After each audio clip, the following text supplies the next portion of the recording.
নিখিল, তুই এমন লজ্জা পাচ্ছিস, মনে হচ্ছে যেন তুই আজকেই তোর নতুন বউ নিয়ে বাড়িতে ঢুকলি।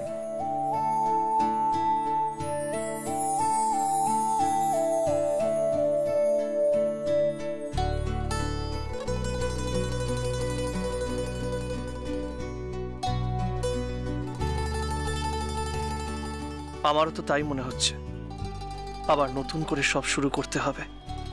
শ্যামা যে কিছুই মনে করতে পারছে না, ওর কাছে আমি অচেনা একজন মানুষ। হ্যাঁ রে নিখিল, সত্যি তো। এত লজ্জা কেন পাচ্ছিস? দেখ, তোদের মেয়ের বয়সই তো 18 হয়ে গেল। আর মজার কথা দেখ, সে আবার দাঁড়িয়ে দাঁড়িয়ে বরণ দেখছে। লজ্জা পাস নে।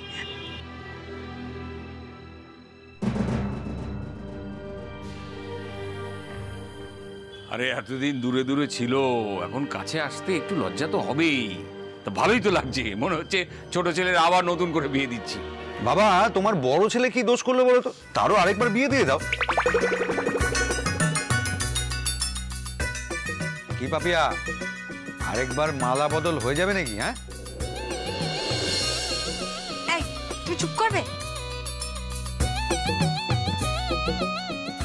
আরে ওই দেখো, আরে আমার পুরনো বউকে আবার বিয়ে করবো, তাতেও আপত্তি?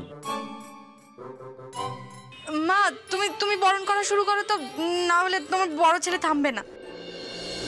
এই বিজলি, তাড়াতাড়ি মিষ্টিটা নিয়ে আয়। এই তো আমি এসে গেছি।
হ্যাঁ রে বিজলি, ধর এটা ধর। হ্যাঁ, কোথায় থাকিস বল দেখিনি? সারাক্ষণ ফোনে গুজুর গুজুর ফুসুর ফুসুর, একটা কাজের সময় পাওয়া যায় তোকে লাগবে না। যা। না না না মা, ভুলে গেছি, সরি। আর কোনোদিন হবে না, প্রমিস। প্রমিস? বদমাইশ দেখেছিস এরকম? হ্যাঁ,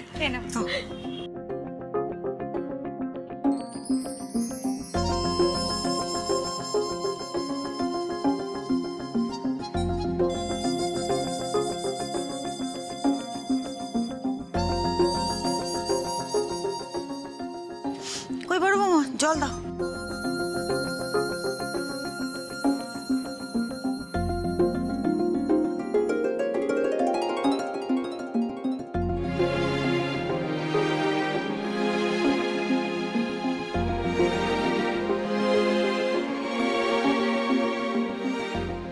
বৃন্দাবন, সাদা কাপড়টা তাহলে আমি আনতে যাই, আর তো কেউ কাজের লোক থাকে না বাড়িতে।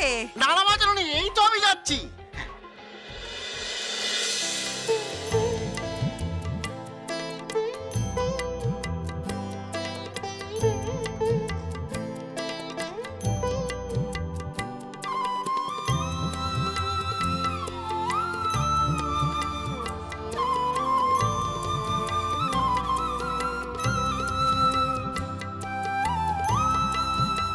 বৃন্দাবন, সাবধানে, এদিকে এসো এসো। ওটা রাখো, ওটা হাতে নিয়ে দাঁড়িয়ে থাকলে চলবে? রাখো রাখো রাখো।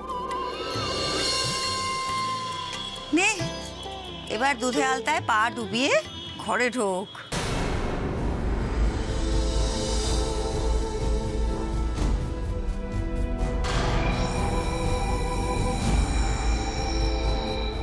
কি রে আয়। কি হলো মা? ঠাম্মি কি বলছে সেটা করো। দুধে আলতায় পা দিয়ে ঘরে ঢোকো। মা আবার কেন ভয় পাচ্ছ বলো তো? আমরা আমাদের আপনজনদের তো ফিরে পেয়েছি। কি যে আনন্দ হচ্ছে না তোমাকে দেখে। জানো তো দাদান ঠাম্মি, আমি না মাকে সবসময় জিজ্ঞেস করতাম তোমার আসল বাড়ি কোথায়, তোমার আত্মীয় স্বজন কোথায়। আর সেসব প্রশ্নের উত্তর আমি পেয়ে গেছি। তোমার পুণ্যের ফল এসব। তুমি খুব ভালো জানো তো মা, সারা জীবন তুমি নিষ্ঠা ভরে কিষাণজির পুজো করে এসেছো। তাই জন্যই তো তোমার সংসার, তোমার স্বামীকে তুমি ফিরে পেয়েছো। যদি তাই হবে তাহলে আমার স্মৃতিও তুমি কেন ফিরিয়ে দিচ্ছ না? অজান্তে আমি কি এমন দোষ করেছিলাম বলো না? এটা কি তারই শাস্তি? মা তুমি আবার কি ভাবছো? তোমার পুণ্যের জন্যই তো আমি আমার বাবাকে ফিরে পেয়েছি, আমার পরিবারকে ফিরে পেয়েছি। মা তোমার একটু আনন্দ হচ্ছে না?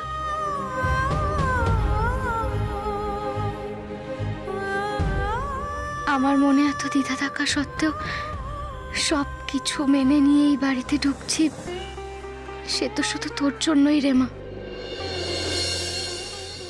অনেক ভেবেছিস, আয় আয়, অনেক সময় নষ্ট হয়েছে, আয়।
চলে এসো।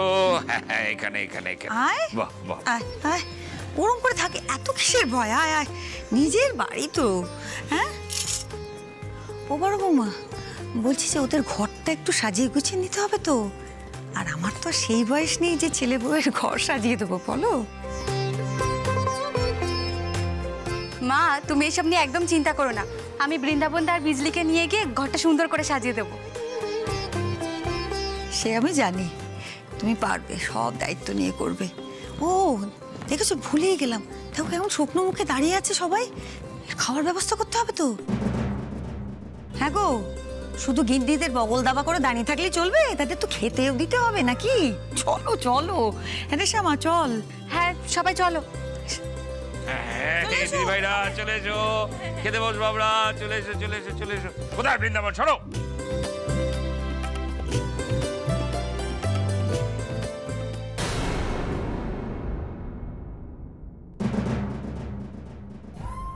আমি জানি না কৃষ্ণ, আমি সত্যি কোনো ভুল করছি কিনা।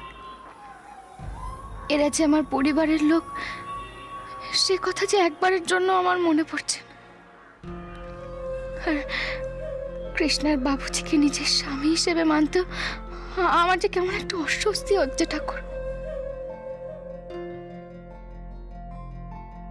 আমি শুধু এইটুকু জানি, এরা খুব ভালো মানুষ।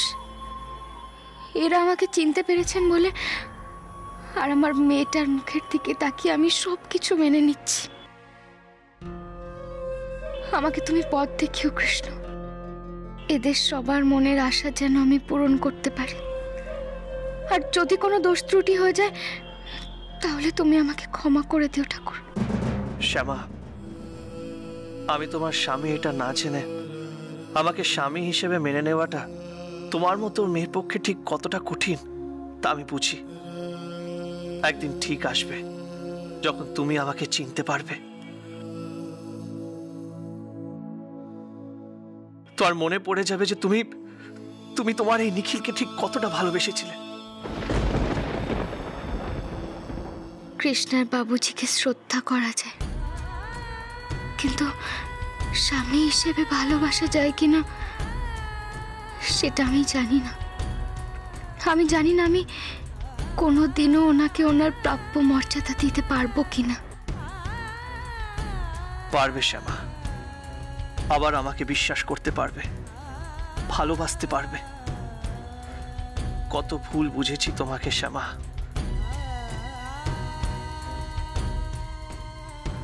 কতবার কতভাবে অমর্যাদা করেছি, তোমার গান নষ্ট করেছি।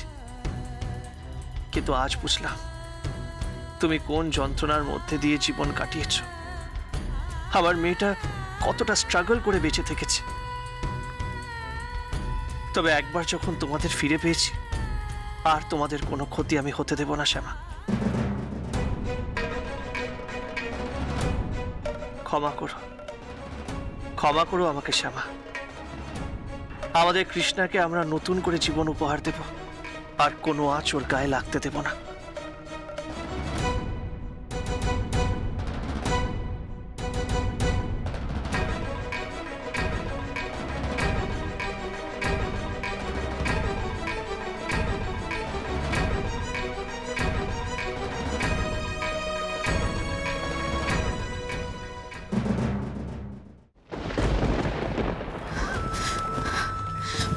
কৃষ্ণাকে তো আমি ছাড়বো না, তোমরা যে যা খুশি বলো।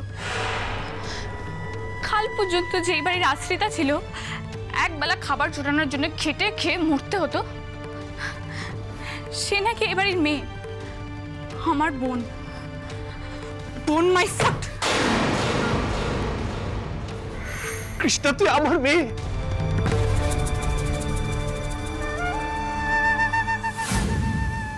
দাদাজি,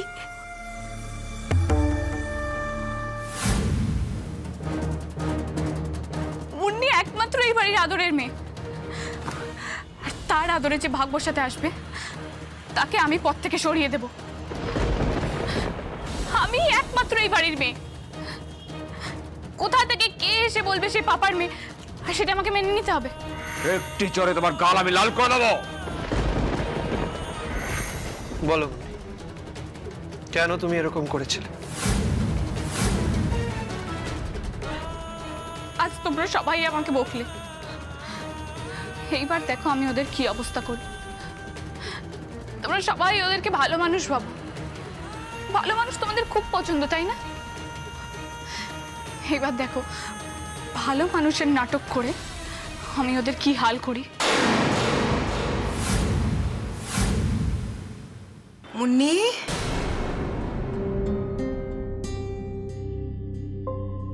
মুন্নি, তুমি খাবার না খেয়ে কেন চলে এলে বলো তো?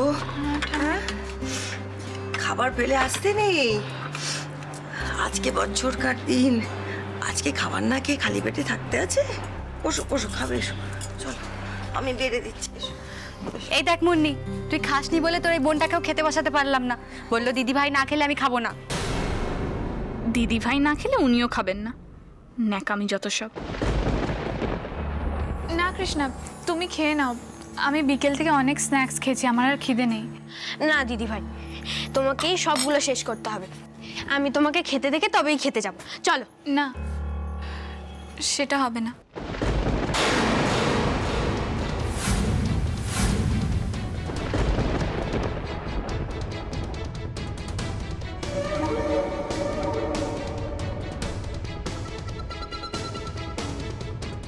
যদি খেতেই হয় তাহলে আমরা একসাথে ওই প্লেট থেকে শেয়ার করে খাবো।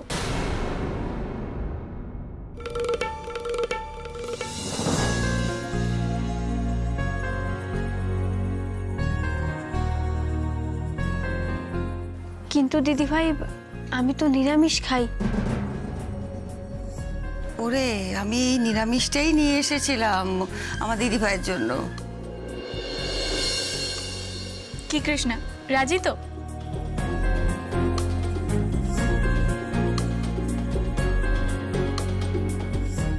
আয় আয় আয়, আমরা খেয়ে নি, চল। দেখেছো বড় বৌমা, আমাদের বাড়ির ছোট মেয়েরা কেমন একবেলায় দিদি হয়ে গেছে।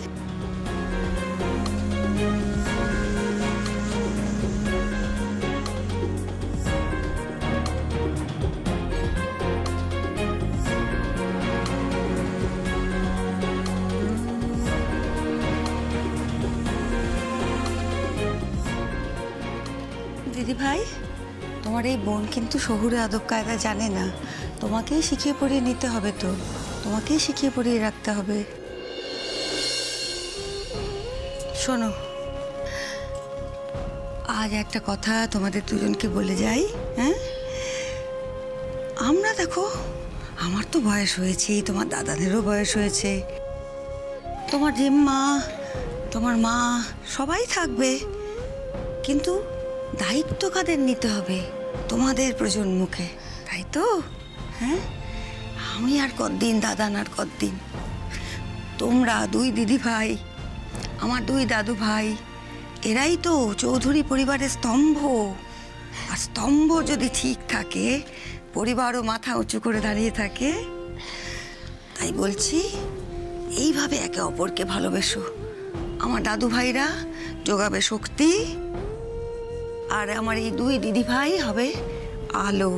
হ্যাঁ, এইভাবেই আমাদের চৌধুরী পরিবার এগিয়ে যাবে, এইভাবেই ভালোবাসবে। লোকে তখন বলবে যে এই ভালোবাসাই চৌধুরী পরিবারের শক্তি, তাই তো?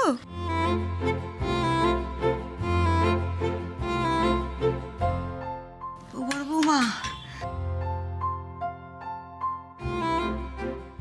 Krishna, I am sorry.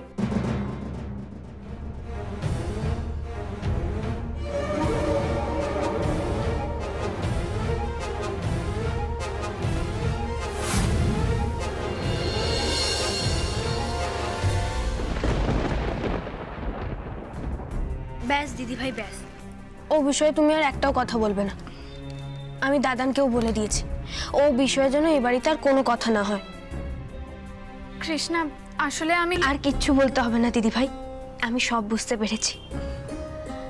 আসলে আমি ছোটবেলা থেকে তো কিছুই না পেয়ে বড় হয়েছি, তাই আমার এসবে হিংসে হয় না। কিন্তু তুমি তো এই বাড়ির সবার আদর যত্ন একাই পেয়ে মানুষ হয়েছ। হঠাৎ করে কেউ যদি এসে তোমার আদর যত্নে ভাগ বসায়, তোমার তো রাগ হবেই, সেটাই তো স্বাভাবিক দিদিভাই। তাও কৃষ্ণা, আই এম সরি রে। আমি বলতে বারণ করছি না, আমি জানি তো তুমি আমার লক্ষ্মী দিদিভাই।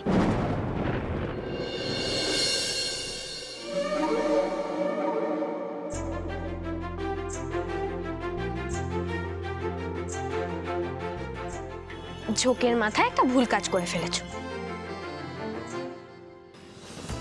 দেখেছো বড় বৌমা, আমাদের কৃষ্ণের মনটাও একেবারে শ্যামার মতো। তাই তো দেখছি না।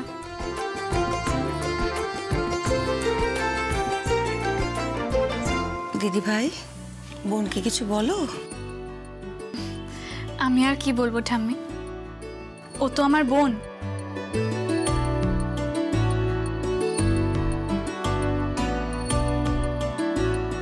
আজ থেকে আমি ওকে প্রোটেক্ট করে রাখবো, ওর কোনো ক্ষতি হলে সেটার দায়িত্ব আমার।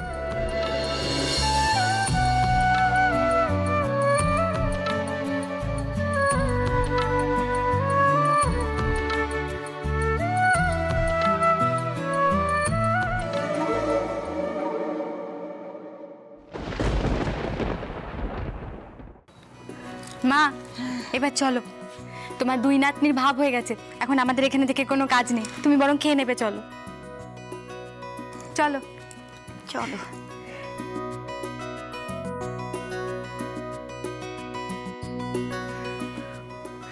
ও মা, বলছি কি, যাওয়ার সময় একবার শ্যামা নিখিলের ঘরটা দেখে যাবে।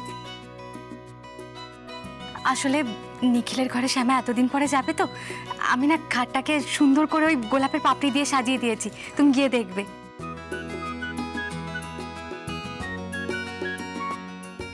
আমি আর দেখে কি করব? আমার দেখা না দেখায় কি এসে যায়। শোনো, তুমি সাজিয়েছো মানে সুন্দরই হয়েছে, ব্যাস। তার চেয়ে বরং যাদের জন্য ঘর সাজিয়েছো তাদের জিজ্ঞেস করে নাও কেমন লেগেছে। তুমি তো জানোই মা, শ্যামার কিছুই মনে নেই, কেমন একটা জড়সড় হয়ে আছে। ওর না খুব অস্বস্তি হচ্ছে, আমি ওকে দেখেই বুঝতে পারছি। কি জিজ্ঞেস করবো বলো তো? আর নিখিলকে জিজ্ঞেস করবো সেই সাহস বাবা আমার নেই। অত ভেবো না, ও শ্যামার অস্বস্তি দুদিনে কেটে যাবে। তোমার মনে নেই ও যখন প্রথম এসেছিল, প্রথম আমার বাড়ি এলো, তখন তো আরো অস্বস্তি বোধ করতো। সেও যখন কেটে গেছে ও কেটে যাবে। আর ধরে নাও না, আবার নতুন করে ওদের বিয়ে হয়েছে। সেটাই মা। ও ভালো কথা, ঘর সাজানোর কথা বলতে মনে পড়ে গেল, আসল কথাটাই তো বলা হয়নি। বলছি এই ঘরটারও তো একটা ব্যবস্থা করতে হবে, হ্যাঁ? সেটাও তো বলতে হবে। এই ঘরের কি কথা ঠাম্মি? ওমা, এই যে কৃষ্ণা দিদি ভাই, সেও তো এখন থেকে আমার দিদি ভাইয়ের সঙ্গেই থাকবে, হ্যাঁ? এই ভয়টাই পাচ্ছিলাম। ও কি আর এখন আউট হাউসে থাকবে? ও তো এখন বাড়ির মেয়ে। বড় বৌমা, এই ঘরে খাট আলমারি এসবের বন্দোবস্ত করতে হবে তো। থাক না ঠাম্মি, দিদি ভাইয়ের তো এত বছরের অভ্যাস একা থাকা, আমি হঠাৎ করে এলে দিদি ভাইয়ের অসুবিধা হবে। কেন, অসুবিধার কথা কেউ বলেছে বুঝি? কি মুন্নি দিদি ভাই, বলেছো তুমি অসুবিধা হবে? আমাকে না জানিয়ে ডিসিশন নিয়ে আবার আমাকে জিজ্ঞাসা করা হচ্ছে আমার অসুবিধা আছে কিনা। ডিসকাস্টিং।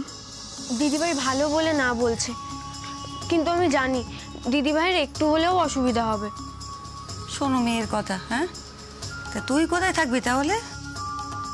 কেন ঠাম্মি, আমি ওই আউট হাউসের ঘরেই থাকবো। থাক তুই আমার ঘরে, তাহলে তোর লাইফটাকে হেল্প করে দিতে আমার আরো বেশি সুবিধা হবে।